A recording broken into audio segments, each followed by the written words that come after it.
सिंह। जब भी हम नोएडा जाते हैं, कभी भी जाते हैं, ये ट्विन टावर्स के नज़दीक से निकलते हैं तो मेरा बेटा हमेशा ये सवाल करता है कि मम्मा इनमें पोजीशन कब मिलेगा।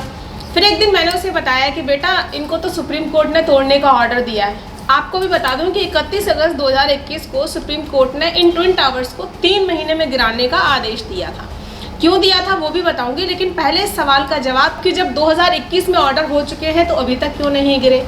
तो अभी तक इसलिए नहीं गिरे क्योंकि इतनी बड़ी इमारतों को ज़मींदोज करना, वो भी बिना किसी नुकसान के, बिना किसी को क्षति पहुंचाए, उस पर बीते साल भर से काम चल रहा था जो अब पूरा हो चुका है। और अब इस सवाल का जवाब कि कब गिरेंगे, तो बता दूं कि भारत की सबसे ऊंची इमारतों को ब्लास्ट करने का जो बीड़ा मिला है, जो पूरा होगा काम, वो 28 अगस्त को पूरा होगा। 28 अगस्त को ये गगनचुंबी इमारतें धराशायी कर दी जाएंगी। जी हाँ, उत्तर प्रदेश के गौतम बुद्ध नगर जिले के नोएडा के सेक्टर 93A में बने सुपरटेक के गगनचुंबी टावर्स, जिनको ट्विन टावर कहा जा रहा है, जो बीते काफ़ी वक्त से न तो पूरे हुए न ज़मींदोज, अब उन्हें ज़मींदोज करने का फैसला अंतिम रूप ले चुका है। और देश की इन सबसे ऊंची गगनचुंबी इमारतों को साइंटिफिकली डेमोलिश करने की तैयारी पूरी हो गई है, जिसके लिए रविवार 28 अगस्त का दिन चुना गया है।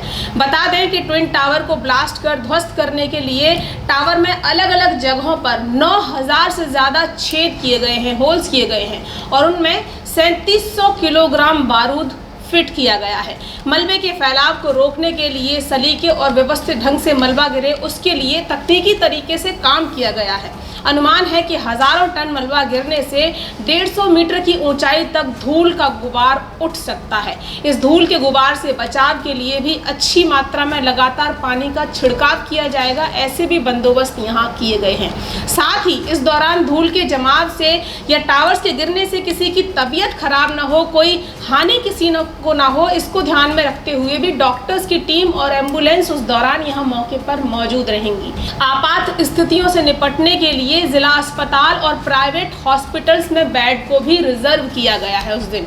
यानी तमाम एहतियातों के बीच आसमान छूती इन इमारतों को जमीन पर उतारा जाएगा। आपको जानकर हैरानी होगी कि रियल एस्टेट डेवलपर सुपरटेक द्वारा बनाई गई ये इमारतें कुतुब मीनार से भी ऊंची हैं, जिनकी ऊंचाई 100 मीटर से ऊपर यानी 121 मीटर हो जाती है। अगर ये पूरी बन जाती तो इतनी इनकी ऊंचाई है। लेकिन ब्लास्ट कर ध्वस्त होने के दौरान ये महज 9 से 12 सेकंड या 14 सेकंड में ज़मींदोज हो जाएंगी और 55,000 टन मलबे में तब्दील होंगी।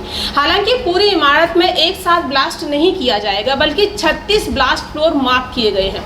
लेकिन हर ब्लास्ट के बीच अंतर इतना कम होगा कि हमारी आंखों को एहसास तक नहीं होगा।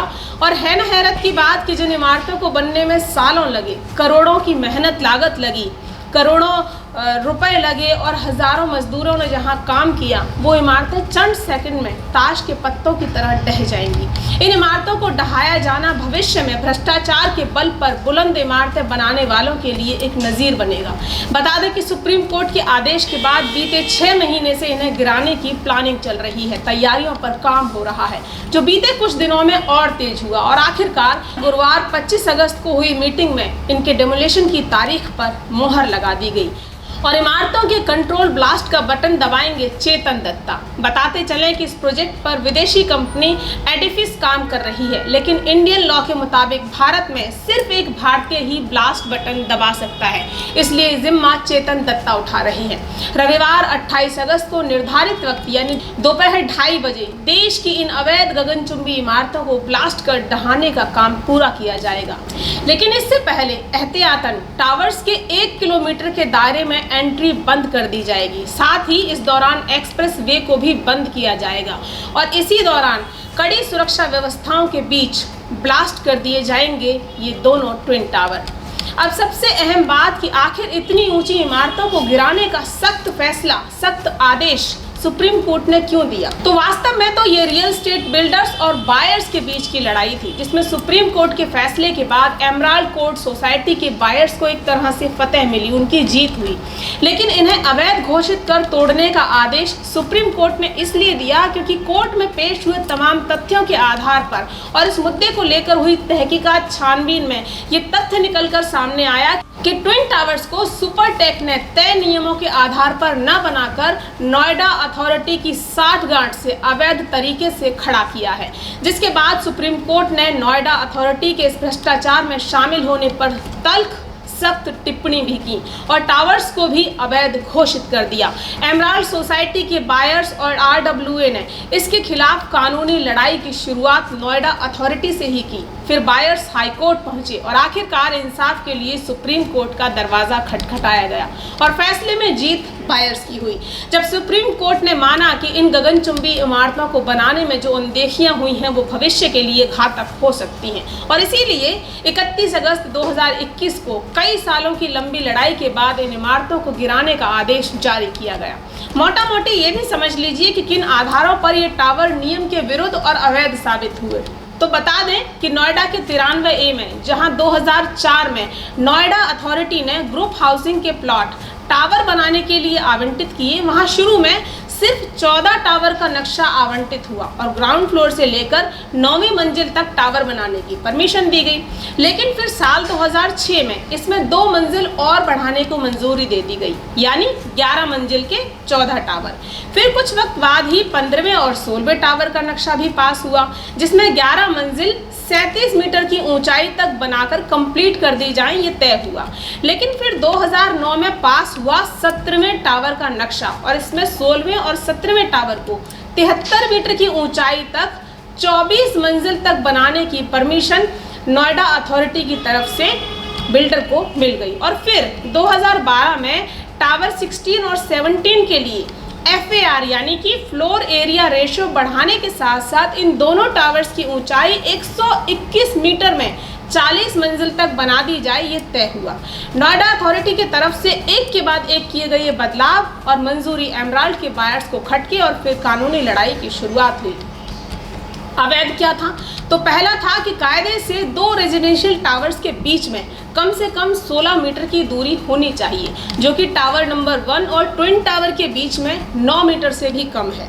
ट्विन टावर यानी टावर नंबर 16 और 17 जिन्हें ट्विन टावर कहा जा रहा है, वहाँ बिल्डर ने बायर्स को ओपन स्पेस पहले शो किया था, लेकिन बन गई क्या 40 मंजिल की गगनचुंबी इमारतें यानी कि ट्विन टावर, जिसकी 32 मंजिल बनाकर सुपरटेक ने खड़ी कर दी और फिर इसके खिलाफ विरोध में उतरे एमराल्ड के बायर्स और आरडब्ल्यूए की एक कानूनी लड़ाई जब नोएडा अथॉरिटी से होते हुए इलाहाबाद हाई कोर्ट पहुंची, तो पहले हाई कोर्ट ने भी साल 2014 में ही टावर्स को तोड़ने का आदेश दे दिया और फिर अथॉरिटी के भ्रष्टाचार को की परतें खोलने के लिए हाई लेवल SIT का गठन किया गया, जिसकी जांच में नोएडा अथॉरिटी के 2 दर्जन से ज़्यादा अधिकारियों और कर्मचारियों पर कार्रवाई भी की गई। सुप्रीम कोर्ट के आदेश पर 3 महीने के भीतर टावर्स को गिराना संभव जब नहीं हुआ 2021 में, तो तारीख आगे बढ़ाई गई और तारीख दी गई 22 मई 2022। लेकिन अधूरी तैयारियों और दुर्घटनाओं के न हो जाने के डर से जल्दबाजी न दिखाते हुए 22 मई 2022 को भी टावर्स को नहीं गिराया जा सका और डेमोलिशन का काम संभाल रही कंपनी को कोर्ट से 3 और महीने का समय मिला और फिर नई तारीख मिली 21 अगस्त 2022। लेकिन ये भी एक हफ्ता लेट हुई NOC यानी नो ऑब्जेक्शन सर्टिफिकेट न मिल पाने की वजह से। लेकिन अब जब सभी कानूनी प्रक्रियाएं पूरी हो चुकी हैं, टावर गिराने वाली कंपनी जो कि इसका काम देख रही है उसकी सारी तैयारियां भी अपना काम पूरा कर चुकी हैं, तब 28 अगस्त 2022 का दिन ट्विन टावर्स को गिराने के लिए तय किया गया है। तो रविवार 28 अगस्त 2022 को दोपहर 2:30 बजे देश की 2 बड़ी आकाश छूती इमारतें चंद सेकंड्स में जमींदोज हो जाएंगी और गिरते गिरते एक सबक देंगी उस भ्रष्ट तंत्र को जिस पर जनमत के आधार और सत्य ने ये जीत हासिल की है। देखते रहिए देश रोजाना। चैनल सब्सक्राइब अगर नहीं किया है तो सब्सक्राइब करिए, वीडियोस को लाइक और शेयर करते रहिए। नमस्कार।